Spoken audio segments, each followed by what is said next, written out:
अस्सलाम वालेकुम नादरीन, मैं हूं सरदार असगर अली अब्बासी और मेरे साथ सीनियर तजिया नगार शाहिद महमूद साहब मौजूद हैं। शाहिद साहब, गुज़िश्ता रात जो है वो भारत ने जो है वो बड़ी घटिया किस्म की जो है वो वार शुरू की है और दुनिया की तारीख में इस तरह के वाक़यात कम मिलते हैं कि रात के अंधेरे में नहत्ते जो शहरी हैं उन पर हमला करना, मसाजिद पर हमला करना। मोदी का आखिर एजेंडा था क्या? भारत बेसिकली एक बुज़दिल रियासत है। उसका आपको तारीख गवाह है कि इससे पहले 1965 में कैसे ये दुबाकर भागे हैं। फिर आपने कारगिल की जंग में देखा है, आपने इनकी चीखें सुनी है। तो बुनियादी तौर पर ये ऐसे ही समझ लें कि वो कोई बच्चे या कोई लोग ना वो शुरलियाँ लेके आए थे। तो जब पाकिस्तानी फ़ौज ने उनको थोड़ा सामने से उनको ललकारा है तो शुरलियाँ वही फेंक के भाग गए। अब यही समझे, ये मैं तो ये समझता हूँ। वरना कोई भी इतनी बड़ी दुनिया की पावर अपने आप को समझने वाले, दुनिया की सबसे बड़ी ताकत कहने वाले, वो जाके मस्जिद के ऊपर या चंद आबादियों पे बम फेंक के भाग गए हैं और अपने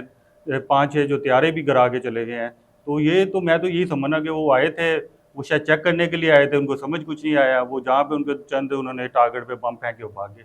लेकिन मैं आपकी इस बात से इत्तेफाक नहीं करता। आप देखें कि भारत ने जो है वो जितने हमले किए हैं वो तो मसाजिद पे किए हैं। अगर वो ऐसे ही आए थे तो वो बम फेंकने थे तो उन्होंने वो मसाजिद पे ही फेंकने थे। आप मरीदके में देख लें, भावलपुर में देख लें, आप अहमदपुर शर्किया में देख लें, जहां जहां आप मुजफ्फराबाद में देख लें, कोटली में देख लें, जहां भी उन्होंने बम फेंके हैं वो मसाजिद पे बम फेंके हैं। तो मैं तो ये समझता हूँ कि उनका जो वो एक आरएसएस का एजेंडा है, तो मोदी तो उसकी तकमील के लिए उसने ये अटैक किया है। इंडिया के मुसलमान हैं या कश्मीर के मुसलमान हैं, उन्हें होश के नाखून लेने चाहिए।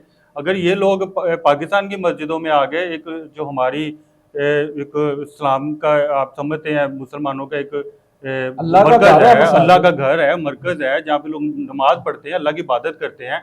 और जहाँ अल्लाह की इबादत करते हैं, मैंने तो आज तक दुनिया में कहीं नहीं देखा कि इबादत गाहों पे बम फेंकते हैं। ये तो मैं इंडिया के मुसलमानों से कहूँगा कि भाई आप मोदी को पूछें, अगर आज ये पाकिस्तान की मस्जिदों में आगे हमला करता है तो कल ये वहाँ पे अपनी वोट के लिए, अपने इलेक्शन के लिए, तो ये तो वहाँ की मस्जिद, तो पहले बाबरी मस्जिद के पीछे भी तो यही आता है। तो ये तो मैं तो कहता हूँ कि अब तो इंडिया की मस्जिदें महफूज नहीं है। ये तो ये तो मैं सोचना चाहिए इन्हें। सवाल मैं ये करता हूँ कि ये जो अकबरुद्दीन अवैसी है, जो पाकिस्तान के खिलाफ आजकल जो है पाकिस्तान के खिलाफ जहर उगल रहा है, उससे मैं ये पूछता हूँ कि ये जो किया है इंडिया ने, तो वो इसका जवाब दे दे। वो बासियत मुसलमान बड़ा अरसा जो है वो रिप्रेजेंट करता रहा यूपी के अंदर, जो है उनका एक बहुत बड़ा वोट बैंक है। लेकिन अभी जो इस वक्त जो है ये गुज़िश्ता 2-4 दिनों में अकबरुद्दीन अवैसी साहब जो है वो लगे हुए थे। आज उनसे मेरा ये सवाल है, क्या जो है वो पाकिस्तान भी फिर जाए और वहां पर जाकर मंदिरों पे हमले करे?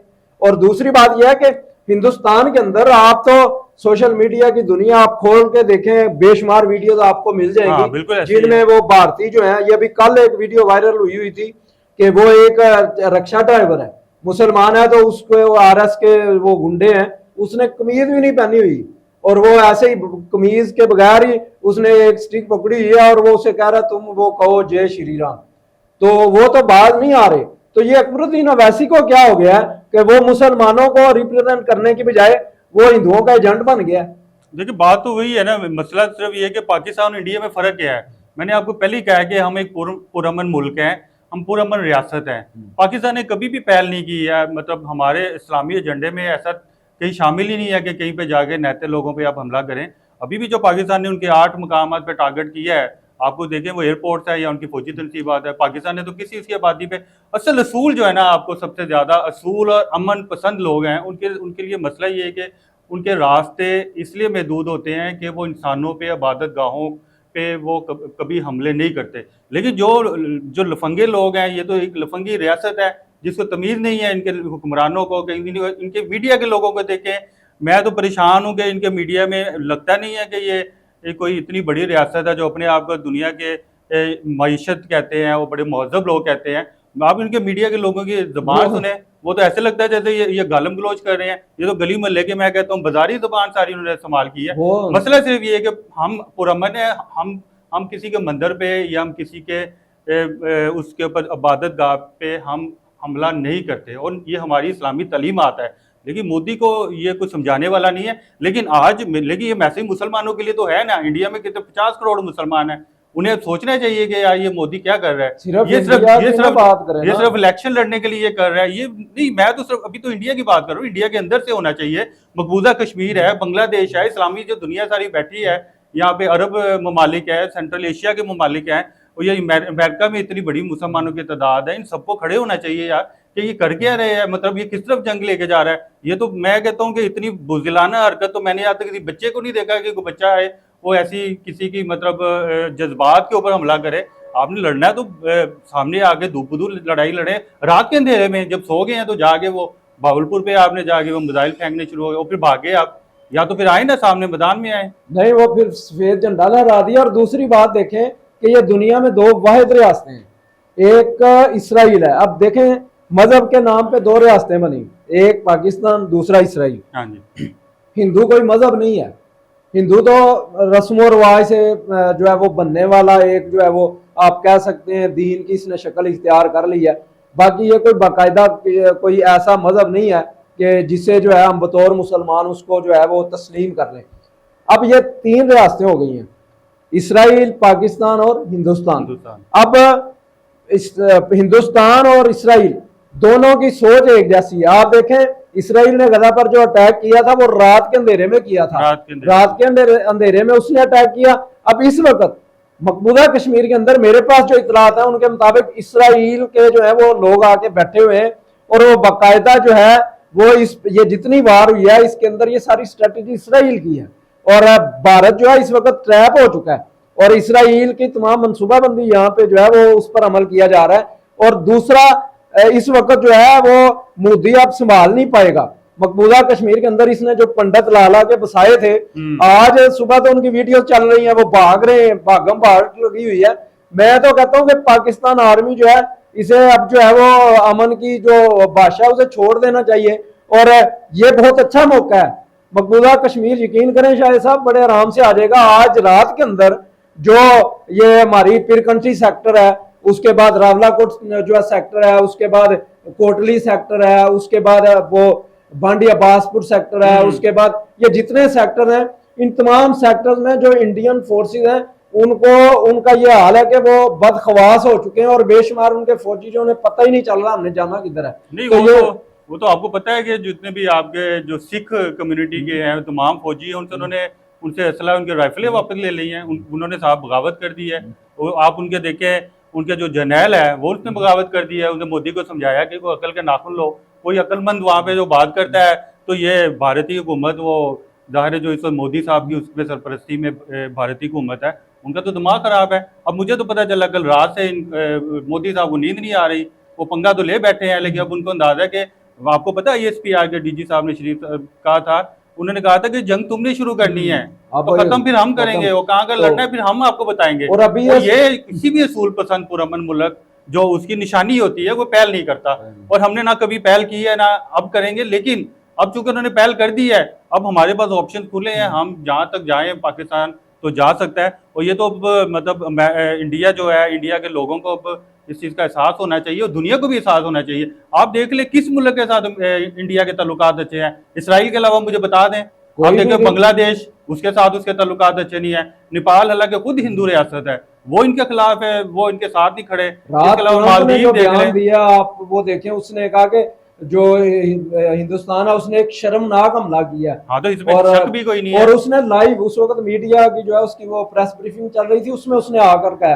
अब इनके वो जो मीडिया पर्सन है, अच्छा एक तो वो क्रोमे में उछल रहे होते हैं। अच्छा हम मैं तो कहता हूँ कि इनकी जो ये जो इंटरनेट की केबल जा रही है ना, ये इसे काट दें ताकि इनकी उछल कूद खत्म हो और इन्हें अब ये मैं कहता हूँ कि क्रोमे से बाहर आए और आगे अगर आप खड़े हो को फेस करें ना, सामने तो फेस नहीं करते, ये क्रोमे में बैठ के नहीं। कल उन्होंने अपने 5 त्यारे गरवाए हैं वहां पे, मतलब यहाँ पे बड़े आए तो थे कि राफेल मुख्तलिफ अपने त्यारों के साथ, तो वहां पे वो 5 गिराने के बाद फिर सफेद झंडा वहां पे लहरा दिया। और फिर 5 त्यारे नहीं है, ड्रोन इसके अलावा है, इसके अलावा इनके हेलीकॉप्टर्स अलग हैं। फिर जो फौजी मरवाए हैं, पाकिस्तानी फौजी अंदर तक चली गई है। वो मसला ये कि अब ये सारे जो मामला अगर देखें तो वो सफेद झंडा क्यों लहराया अब इन्होंने? इसका मतलब ये कि वो आप दूसरों के ऊपर जाके हमले कर दें, आप शहरी आबादियों पे मुतासब, जब आपके तरफ आए तो फिर आपको भागते हुए समझ भी नहीं आती, फिर सफेद झंडे लहरा के वहां से भाग गए। तो ये कोई मतलब किसी तरह से भी ये किसी असूल पसंद रियासत की निशानियां थोड़ी हैं। ये तो वाज़ेह तौर पे एक दहशतगर्द रियासत है, और इस दहशतगर्द रियासत को, ये 1.5 अरब की रियासत दुनिया जो लोग हैं वहाँ पे, और ये पाकिस्तान बरसी का जो इलाका है तकरीबन ये 2-2.5 अरब के लोग हैं। ये तो सबके लिए इन्होंने यहाँ पे अमन को ख़राब कर दिया, ज़िंदगी मुश्किल की हुई है।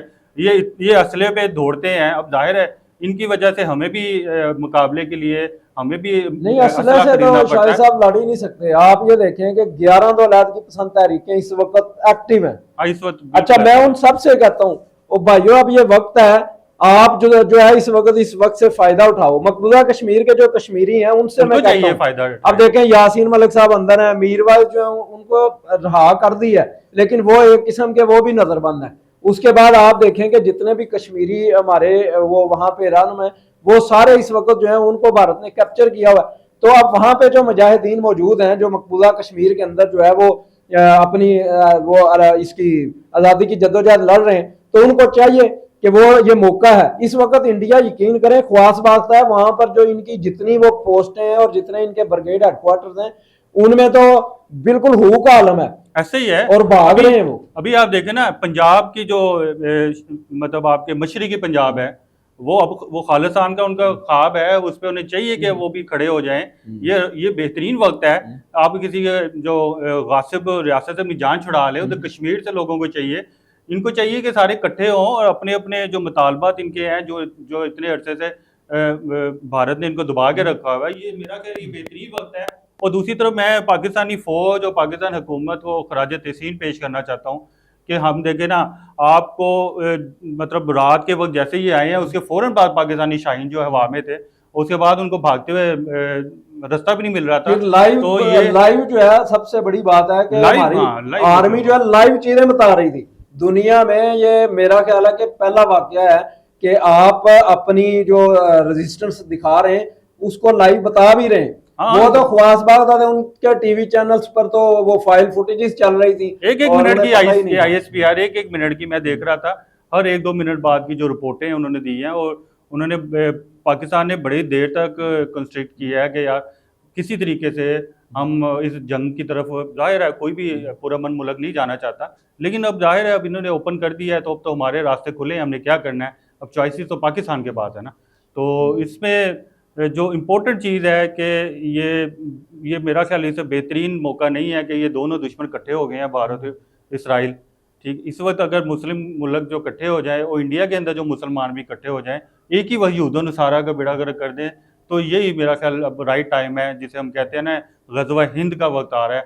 और हम जो है इंशाल्लाह एज अ मुस्लिम पाकिस्तानी, हम हर महाज पे पूरे पाकिस्तानी, मैंने देखा है, मैंने बच्चों के हौसले देखे हैं, वो बच्चे जो हैं वो खड़े हैं और हम अपनी फ़ौज के साथ हैं, हम इदारों के साथ हैं, और हम इंशाल्लाह ताला इस वक्त हम अपनी पैगाम दे रहे हैं पूरे तरीके से इंडिया को कि मोदी अब ये जंग तुम्हें भुगतना पड़ेगी।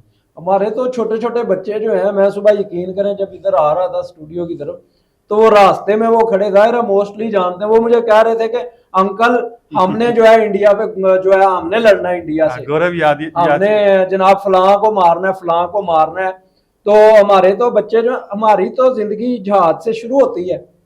हम तो जो है अब इनका देखें ना, ये जहाज की बात हम करते हैं तो अल्हम्दुलिल्लाह हमारा जो शहीद है उसको यूनिफॉर्म के अंदर, कपड़ों के अंदर उसकी तदफीन की जाती है। इनके साथ तो इनको तब भी, इनका अगर कोई बंदा मर जाता है उसको फिर भी जो है वो आग में उसको घोंसते हैं, उसके बाद वो जो है उसको खाकस्तर करते हैं। नहीं, पाकिस्तानी आर्मी, उसकी आर्मी में बहुत बड़ा फर्क है। आप देखिए पाकिस्तान की आर्मी पिछले 25-30 साल से उन्हें मतलब हालत जंग में है। आप देखिए कैसी कैसी गुरिल्ला जो वार है उसको इन्होंने रोका है। आपके सामने ही है, सवात का ऑपरेशन किया है हम लोगों ने। इसके अलावा पाकिस्तान के जो ये फाटा के इलाकों में बहुत बड़े ऑपरेशन हुए हैं। इसके अलावा आपने देखा अफगानिस्तान की वार जो आदि पाकिस्तान ने यहाँ पे उसको लड़ी है। तो पाकिस्तान तो मुसलसल हालत जंग में है। पाकिस्तानी आर्मी तो बड़ी ट्रेंड, उनका मोरल बहुत हाई है। अच्छा, वो जो है वो उनको मतलब अगर इंडियन आर्मी देखें वो तो सिर्फ गिरदड़ भपकियों पे ही है। और उन्होंने क्या किया था, उनके जनरल, उनके तो कैंप में रात की जो फुटेज इंडिया खुद दिखा रहा था, हाँ, वो फौजी भाग रहे हैं। नहीं, वो मैं उनका देख रहा था, बड़ा हैरान हुआ है। वो ये कह रहे हैं कि जी वो देखे जी हमने उन पे वो मिसाइल फेंके हैं, और वो पाकिस्तान जो है ना वो जंग बंदी को भी छोड़ के वो हमले कर रहा है, पाकिस्तान में घुस रहा है, ये कर इंडिया में घुस रहा है पाकिस्तान, वो उनको अंदाजा नहीं है ना, मतलब कुछ के जो जोश जज्बा और चीज होती है, लेकिन जो जंग लड़ना होता है ना, जंग हमेशा हिकमत से लड़ी जाती है और हौसले और हिम्मत से लड़ी जाती है। ये जंग इस तरह थोड़ी लड़ी जाती है कि आप दूसरों के धमकियां दे के आप समझे कि हम जंग जीत जाएंगे। और हमारा शाहिद साहब सबसे बड़ा जो है ना इस वक्त, मैं समझता हूँ कि पाकिस्तान की जो कौम है ना, वो क्राइसिस में जो है वो बहुत अपनी अच्छा प्ले करती है, बहुत अच्छा प्ले करती है। और आप देख लें बड़ी मुतहिद है। आप इस वक्त देखें इंडिया के अंदर रात जो है वो कांग्रेस का जो एक रहनुमा था, उसकी वो एक जो उनका साफी है, उसका मुझे अभी नाम भूल गया, उसने रात जो कांग्रेस के रहनुमा ने मोदी के एजेंडे के हवाले से गुफ्तगू की है, वो तो वहीं पे शिकस्त खा रहे हैं, हाँ खुद जी। इकट्ठे नहीं है। तो प्रोग्राम हमारा बड़ा लंबा हो जाना है नादरीन, लेकिन एक बात आपको बता दूं कि मुझे इंफॉर्मेशन मिली है कि जो नरेंद्र मोदी साहब है ना, उनको मोशन लगे हुए हैं और मुसलसल जो उनको ड्रिपें लगाई जा रही हैं। तो मैं जो है अपने पाकिस्तानी जो हमारे मेडिकल से रिलेटेड जो लोग हैं, शायद साहब भी मेडिकल से रिलेटेड हैं, तो कोशिश करें वो उनके लिए कुछ नहीं, ये ड्रिपें जो भेजें। ये खौफ की वजह से जो आप कह रहे हैं ना, ये मामला तो होते हैं, इसका इलाज जो है ना वो कोई टीके नहीं है, इसका इलाज जो है ना वो वही आपके F16 ही है। क्योंकि अब इसके अलावा तो कोई और हल नहीं है। तो F16 इलाज है इसका। तो इंशाल्लाह जी हम जरूर इलाज करने के लिए आएंगे मोदी साहब उधर आपके पास, और आपका अच्छा इलाज करके जाएंगे। तो इसी के साथ इजाजत दीजिए। अल्लाह हाफ़िज़। पाकिस्तान जिंदाबाद।